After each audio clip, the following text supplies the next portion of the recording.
دوناتس وايس كريم. عايز كام؟ 500 جنيه.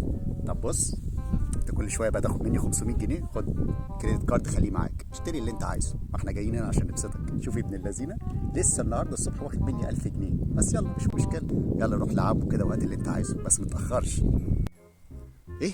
نعم؟ بتقول ايه؟ جعان؟ يعني ايه جعان؟ سامع بيقول ايه؟ يعني ايه جعان؟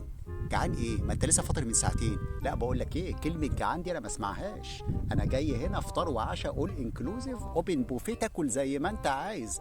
بره الاوبن بوفيه احنا ما بنشتريش حاجه يا حبيبي، سامعني؟ وانت ايه قعدالي كده؟ قعدالي كده؟ ما قلت لك لفي له اي حاجه الصبح، خدي له اي حاجه في الفطار زي ما الناس بتعمل، خليه ياكل. وبعدين انت امسك نفسك شويه، 5 ساعات يا عم وهنتعشى، وكل زي ما انت عايز. الجعان قال. انت عارف الدونتس والحاجات دي هنا بكام؟ ها؟ صح كده معايا. جعان قال. جاتكوا القرف سدته نفسي. انا قلت من الاول انتوا مالكوش فسح ولا نيله.